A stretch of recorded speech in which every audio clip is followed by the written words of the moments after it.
This podcast is brought to you by Church Society, a fellowship contending to reform and renew the Church of England in biblical faith.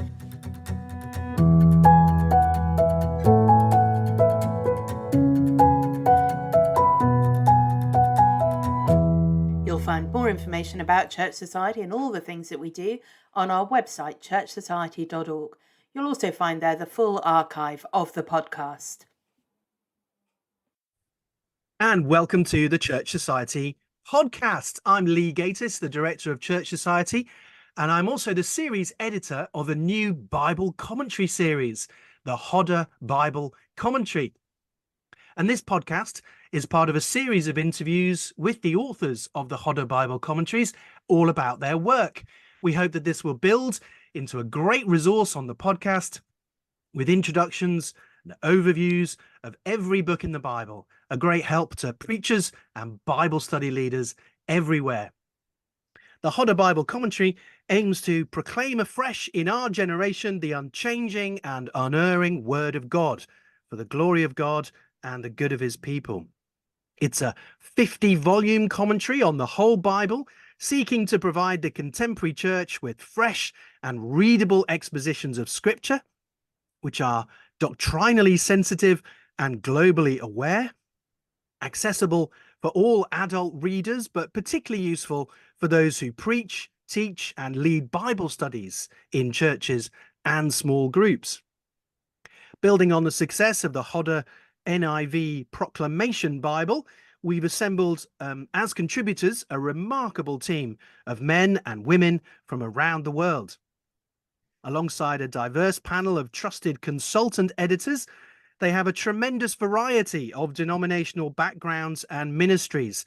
Each has great experience in unfolding the gospel of Jesus Christ, and all are united in their aim of faithfully expounding the Bible in a way that takes account of the original text, biblical theology, the history of interpretation, and the needs of the contemporary global church.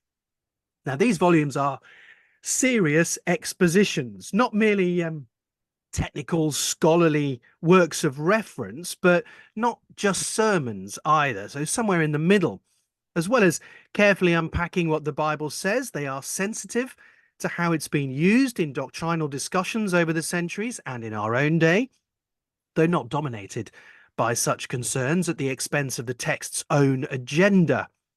They also try to speak not only into a white middle-class Western context, for example, as some might, but to be aware of ways in which other cultures hear and need to hear what the Spirit is saying to the churches. So that's just by way of introduction to the series as a whole. But today I'm joined by Dr. David Peterson, the former principal of Oak Hill Theological College in London, who now teaches occasionally at Moore College and regularly at Cornhill, Sydney in Australia. So hello, David, or should I say good day? Hi, Lee. Perhaps I should say hello. Very good English accent. Thank you for that. Honed with years of experience of impersonating Yes, us, I indeed. imagine. So, David, you've written the Hodder Bible Commentary on Luke's Gospel. Tell us a bit about how you first got interested in Luke and the work you've maybe done on that in the past. Yeah, well, for many years I was teaching Luke's Gospel at Moore College, teaching undergraduates, and every year I was doing further and further research on it and rewriting lectures and so on. So that was the foundation. And then along the way, I also had the opportunity to preach many times in churches and use that opportunity to expound some of the work I'd been doing in lectures. And at this point, I particularly noticed the tension or the difficulty in terms of all the work that goes on in the academic world about a book like Luke, and then how do you get up and preach it on Sunday in a way that really makes sense and is helpful to people, and indeed is true to Luke's original intention in writing the book. It's amazing how the academic world, for all its strengths, takes the focus sometimes away from the real point and purpose of biblical books. Yes. And we just need good balance in this kind of area. You've written a few other commentaries as well, haven't you, on other parts of the Bible, including Acts, which is obviously the companion volume to Luke. Yes, so Acts is my magnum opus, I think. The first real commentary I wrote, although I did write a commentary on Hebrews in the New Bible Commentary, 21st century edition. Oh, Then I yeah. wrote the 10-hour commentary on Hebrews. I also wrote a commentary on Romans based on the Holman Bible, in American publication. And yeah, so that I've written 4 commentaries, and they're all on major New Testament books, which has been a major effort. And this, of course, is the best one that people should get hold of. Well, in a sense, I have refined my method of writing commentaries over the years. And because of the size of Luke's gospel and obvious restrictions in the size of the book, Yes. I've had to be disciplined and think about what really matters and how to express things clearly. So I think I have honed my skills, and it's maybe the best commentary I've written. Good. Well, it's a beautifully produced 440-page hardback coming out in July 2024, and you've covered the whole of Luke from start to finish in one volume. Now, who did you have in mind when you were writing this commentary?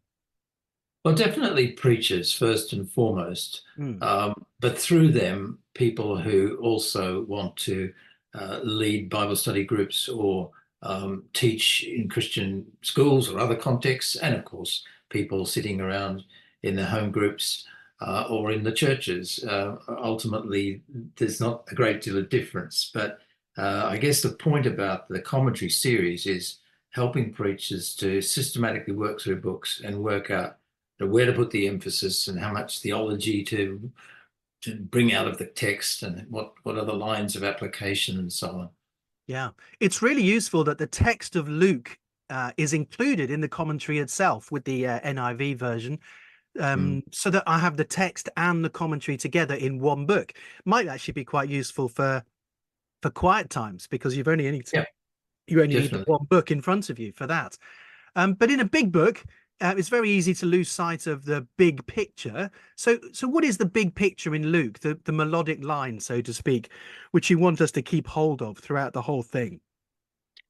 Well, I think it's very hard with a big book to give a simple melodic line. I think that if you really wanted to press me, then I would go for Luke 19:10, the Son of Man came to seek and to save the lost. And I think the reason why that is a key verse is because of, first of all, the use of the word Son of Man, which is Jesus' own preferred self-designation with profound significance. And then I think seeking the lost is something that's illustrated throughout Luke's gospel, in starting off with the disciples themselves and moving through all sorts of characters, and all the time engaged with the Pharisees and the scribes and his opponents, to win them over to their lost too. And so the picture of who is lost and what salvation entails, it's not just a picture of the future, it's a picture of how Jesus engages with people in the present and draws them into a relationship with himself. And I think Luke has, more than any of the other gospel writers, portrayed that systematically. And it's just a real delight to meet all these people who met Jesus, and to realize that in some way, either Luke directly or indirectly through some of his sources had engaged with these people. And we're getting if maybe a second-hand or even a third-hand account, but it's certainly a personal account of people who met Jesus and the impact that he had on them.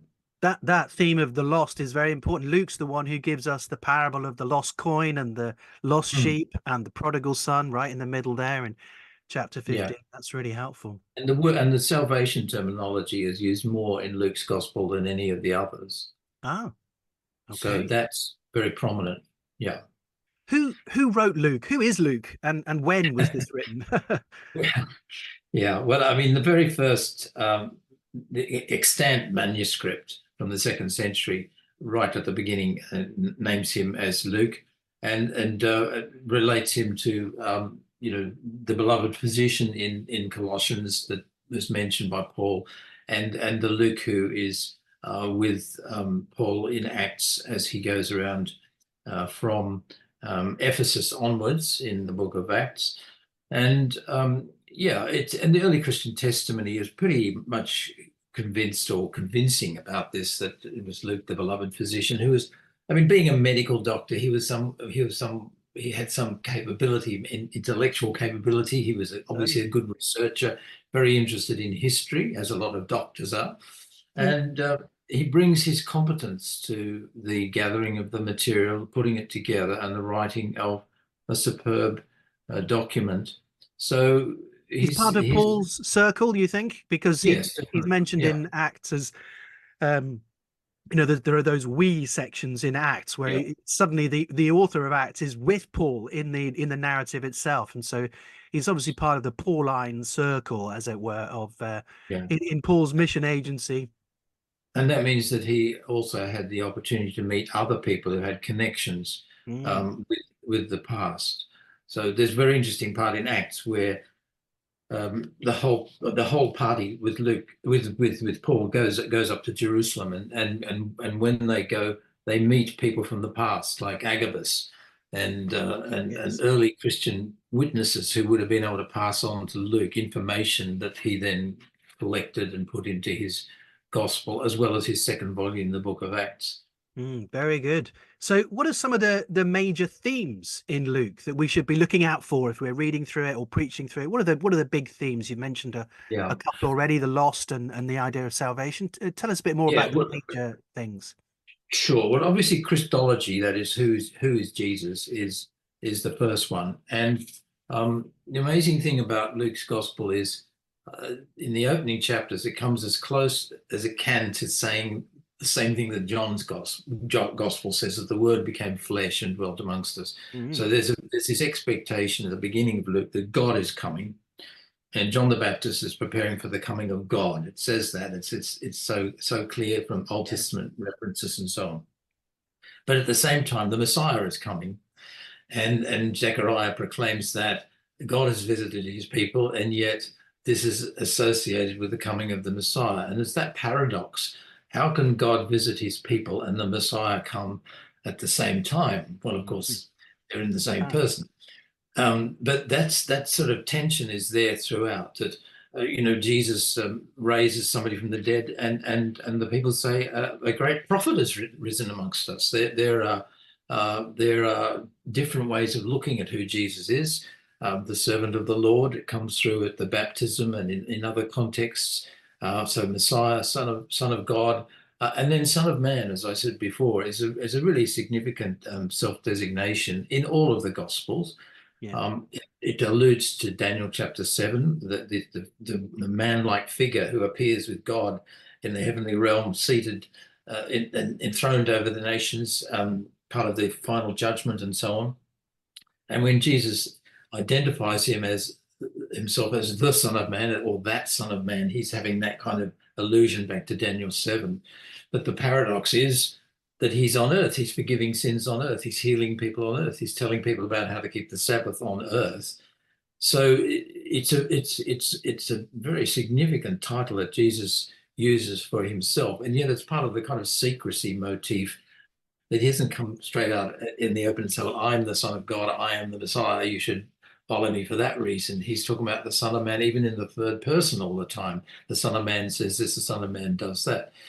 So this is all part of the Christology, which is designed to draw people in and get them to ask questions and to come to know who he really is. So Luke very skillfully blends together all these strands, as do the other Gospels, but there are ways in which it's more prominent in Luke because of the opening chapters, for example, that the angelic announcements to John the Baptist and then to Mary, and then their prophetic responses and Simeon. Some of the great Christmas texts come from Luke. Yes, that's right. Yes, that's right. So the Christology of Luke is vitally important. But then, as I said before, the theme of salvation. What does it mean for him to come to save his people, and all of the dimensions of that, present and future. And then, what does it mean to be a disciple? Discipleship is a very big theme in Luke's gospel, right? Not least because the central section, the travel narrative where Jesus goes up to Jerusalem from chapters 9 through to 19, is full of teaching material about discipleship, which is only found in Luke's gospel. So that just shows you that Luke had this very strong interest in the subject of discipleship and collecting what he could of Jesus' sayings and proverbs and parables and so on, to give you a full picture of what that means as Jesus is journeying to Jerusalem. So there's more stuff after that about eschatology and the last things and the destruction of the temple or something. That's a big theme in Luke too, isn't it? Yes. I wouldn't say that the destruction of the temple is more than it's mentioned in the other gospels, but it's seen as a significant anticipation of the judgment that's coming upon the world, and therefore it's one of the signs of the end. But as in the other gospels, there's this warning not to jump too quickly to conclusions. The end is not yet. The gospel has to be preached in the whole world, and the times of the Gentiles and trampling on Jerusalem are not over yet. There's a lot in there about eschatology, yes, about eschatology being something that is about the future, and yet which has already, in a sense, been inaugurated by the presence of Jesus, especially by his death, resurrection, and ascension.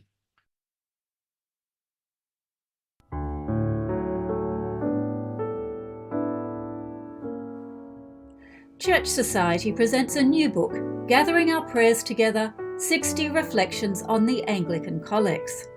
This lovely small hardback provides each collect in full in updated language, with explanation, application, and suggestions for how the collects may add to your Christian life. As Gerald Bray comments, the prayer book collects are an underappreciated treasure store of devotion. This collection of meditations on them displays their riches and will help us to apply them in our prayer lives as we seek to draw closer to God and to dedicate our lives more fully to Him. Written by a selection of 60 Anglican clergy and lay people involved in a wide range of ministries, Gathering Our Prayers Together can be used for your personal devotion or in group study. Gathering Our Prayers Together is available from the Church Society website as a digital download or on Kindle. So and yeah, there's material. You've got a great section, a couple of sections in the introduction of your commentary about angels and about Satan, and that's some sort of theme in Luke too, isn't it? The spirit world, as it were, surrounding us. Yes, that's right. It's a kind of a cosmic dimension to the gospel, which you find in Paul's letters. For example, in Colossians, there's a lot there about the spiritual powers, and Ephesians, and about Jesus' defeat over these spiritual powers. Yes. And so Luke illustrates that in various incidents, but there's teaching about Satan and the power of evil and the way in which, in the end, his cross is going to be the victory over all forces of evil. So yes, that kind of cosmic dimension is quite clear in Luke's gospel as well. Luke's one of the synoptic gospels, along with Matthew and Mark, but it's the longest of all the gospels, isn't it? What makes it especially distinctive? What is Luke's unique contribution for us? Well, I do believe that Luke used Mark as one of his sources, even though people debate that. It seems to me pretty obvious when you put passages side by side and you see the way in which Matthew seems to have been adapting certain aspects of Mark's gospel, and Luke does it differently, different adaptations of the same source. But the important thing is that Luke follows the same synoptic framework for Jesus' ministry, which the synoptic framework is, that the pre-narratives, if you like, the birth narratives, and then Jesus being baptized in his public ministry, and the journey to Jerusalem, and the final days in Jerusalem, death and resurrection. But then what Luke tends to do is to add so much more material from his own sources. Some of it overlaps with Matthew, but a lot of it's coming from his own individual sources. And so he's filling in the gaps, helping us to understand a lot more as we go along, the significance of the simple Markan framework. Is there a particular emphasis on Jesus' interaction with women in Luke? I've heard people say that and noticed that as well, reading through the gospel. There are more women, I think. Yes, indeed. And I think particularly there's the attention that's given to Mary throughout the gospel is very interesting, because it seems like leading right into the beginning of Acts that Mary was a witness from the beginning, from the annunciation of the angel about Jesus' birth through to Acts chapter 1. Mary is present. She's there at the resurrection. And this is she's a significant witness. But then there are other interesting things, like at the beginning of chapter 8, he talks about the women who were supporting Jesus in his itinerant ministry. Yes. He talks about the two women who are the sisters of Lazarus, Mary and Martha, and that's quite a significant little Lucan story that's not doesn't occur in any other. So yes, you can see that women were incorporated in the ministry of Jesus, actively involved in it, not just being learners, disciples, but active in the ministry and carrying right through into the book of Acts to Priscilla and Aquila and stories like that. Yeah. Is there a reason that Luke's doing that? Is it something to do with Paul's mission and all the women who are working alongside Paul in his work, that Luke is wanting to show them that this has always been the case, that Jesus was very much wanting to involve men and women in his mission? Could be. Although I suspect that a very strong feature is that Luke discovered early on that the women were the witnesses to Jesus. It wasn't just men that he had to consult, and that women were the first witnesses of the resurrection, and that there were stories about Jesus' engagement with women that he picked up. So that as he accumulated this, I don't think you need to invent or describe another agenda other than that he was collecting what was really happening in the ministry of Jesus, which was revolutionary in its own context. Yeah. Because I mean, for example, Jesus as a man going into a house where there were women who were cooking a meal for him, and no mention of Lazarus being there at that meeting. That even that is quite shocking in terms of first century expectations. Yeah. So Jesus broke boundaries and expectations in some respects, but yes, obviously to show that the gospel is for all and that God really values the testimony of women to the gospel. Are there any particularly interesting details in the book which you were particularly excited about as you were writing? Things that you learned? I mean, you always learn something when you're writing. You have to read other commentaries and other books on these things. Is there something that, as you were looking at scripture again, you thought, oh wow, I've never seen this before, or this is particularly interesting? What got you going as you were writing? Yeah, well, two things in particular that I spent a lot of time thinking about and writing about, just trying to get the evidence right. The first thing I mentioned before is that I think Luke comes so close to saying the same thing that John does about the incarnation, that God was present, the word became flesh and dwelt amongst us. And I think that because many commentators push back against that and don't want to see any incarnational theology in Luke, I've been wary of it. But the more I've looked at it, the more I say, well, just got it. This is Luke's testimony.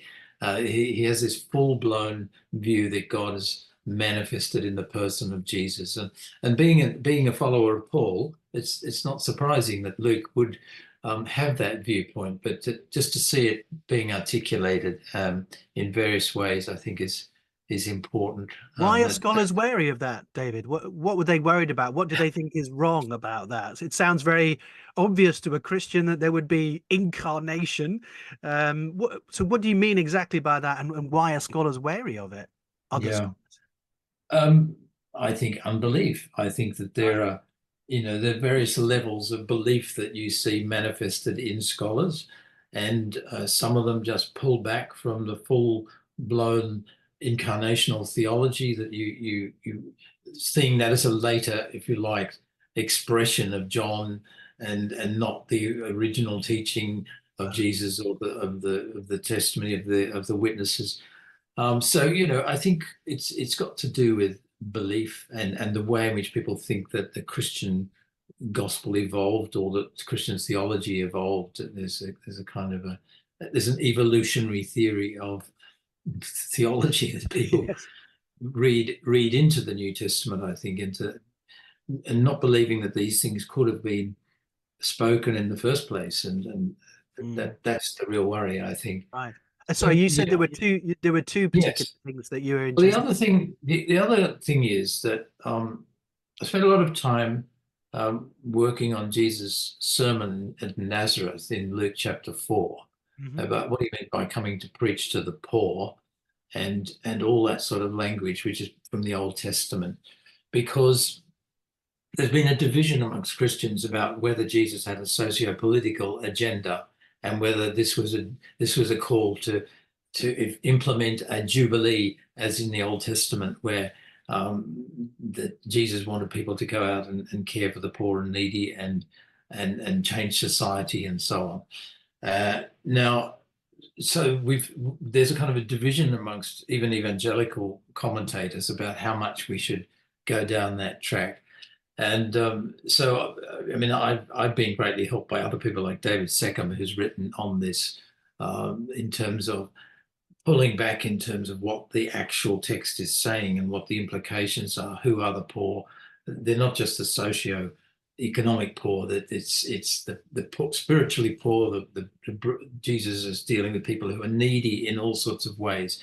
Yeah. And yet, having said all that, one must still see that in the message of the gospel and in the testimony of Jesus, that there are socio-political implications that we can't avoid, that we've got to keep working out. That's not the gospel, but that it's one of the flow-on implications of the gospel that we have to keep wrestling with. I don't think Luke will let us avoid that in the end. Right. You think we've over-spiritualized that in the past? Yes, I think we've that's therefore right. avoided some of those implications that would be Yes, good. I do. So, people just talk about, obviously Matthew's got the poor in spirit, but Luke's talking about the poor and the rich. He's got a different dynamic at work there, and how do you balance the different evidence of the two gospel writers in just in regard to that particular saying? Yeah, very, very helpful. And the David Seckham book that you mentioned, well, it used to be called Possessions and the Poor in Luke Acts, but he's revised it, and it's called, I think it's now called The Poor in Luke Acts. I'm not sure of the new title, but it's just come out, and it's a very helpful revision of the work that he did long ago, and it's very sober and wise, but in the end, it keeps pushing you towards the full impact of what Jesus is saying in terms of his criticism of the rich. Who are the rich? I'm one of the rich. By the standards of Jesus in the first century. Jesus is speaking to me. How am I going to employ my money, my opportunities, the benefits that come to me, even the benefits from writing this commentary? Yes. Well, exactly. When it becomes an international bestseller and millions of people are buying it all over the world, what are you going to do with those royalties, David? Absolutely, yes. Now, you do write very clearly and well for a general audience. The commentary is for all adult readers, not just for big-brained scholars. But when it's important, you do engage in the footnotes with modern scholarship and the questions that it's thrown up about the text. So that's really great. We can follow up those details if we need to, if we want to, but it's not so scary that it's off-putting in the commentary. You've also read much more widely than that. So tell us about some of your use of African and other global commentaries in your work on Luke. Well, it was a helpful exercise to read the New Bible Commentary style of commentary that's come out, published by IBP, both the African one and then I think it's the Indian one that I refer to. And although they're Zondervan, aren't they? I think the Africa Bible Commentary and the South Asia Bible Commentary in that series. That's right. Yeah. So it was really helpful to read those in the latter stages of writing the commentary and go back and reflect on some of these issues that you've raised, like attitudes towards women and socio-economic implications of the gospel.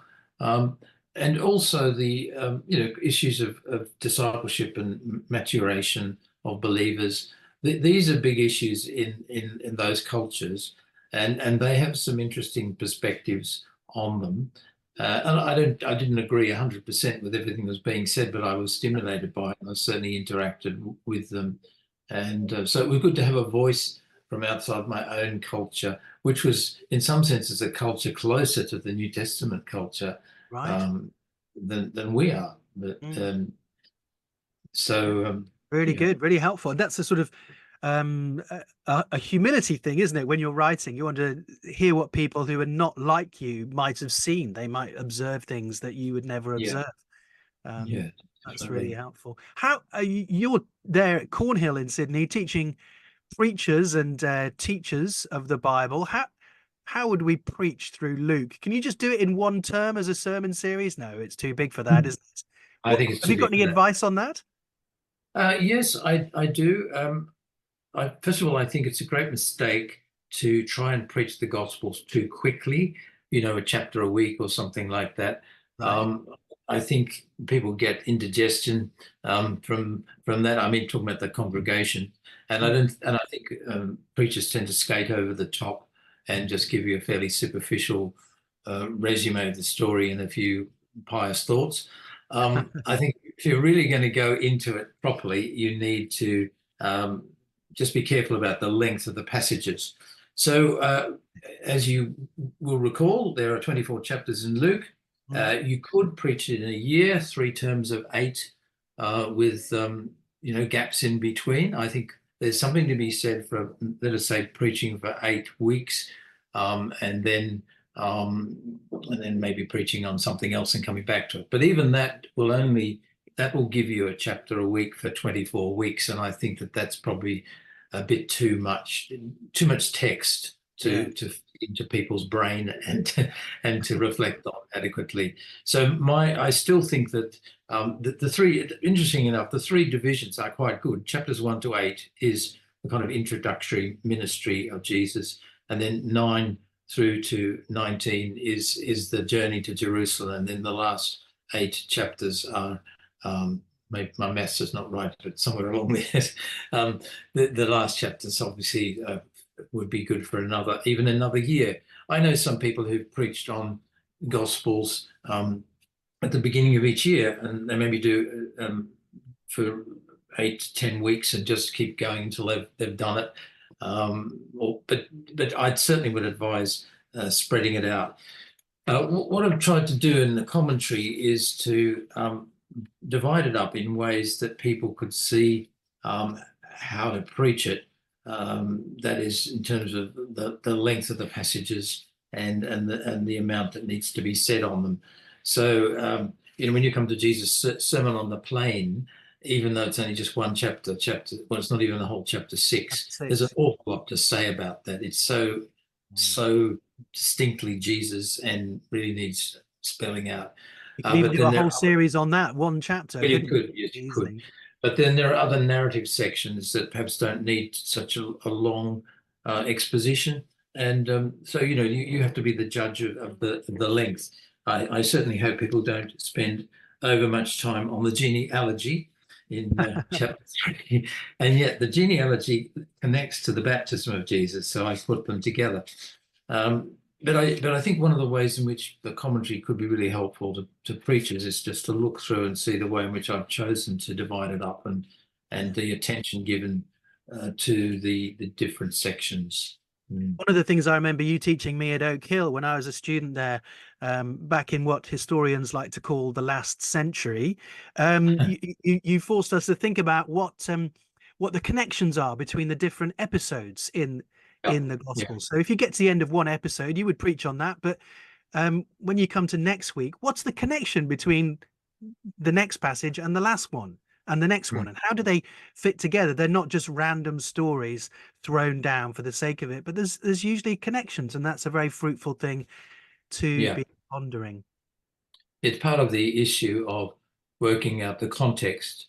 It's not just what came before this, but what is the connection? How does it develop the theme that was previously there? Yeah. So, the Hodder Bible Commentary on the book of Luke will be out in all good bookshops in July 2024. As it says on the back of the book, for the Son of Man came to seek and save the lost. There are many ways to be lost in life, but the most serious is to be lost to God. Luke's gospel introduces us to the people who met Jesus, understood his message, and experienced his saving power. David Peterson's commentary shows us how we might have a better understanding of the significance of Jesus for ourselves, grasp hold of the salvation he offers, and be faithful disciples in our different world contexts today. So thank you so much, David, for your work on this and for joining us today on the podcast to talk about it. My pleasure. Thank you so much for listening to this episode of the Church Society podcast. You can find the whole podcast archive on our website, churchsociety.org. Don't forget to subscribe to us on your usual podcast app, and we'd love it if you are able to leave a review or give us a rating over there as well.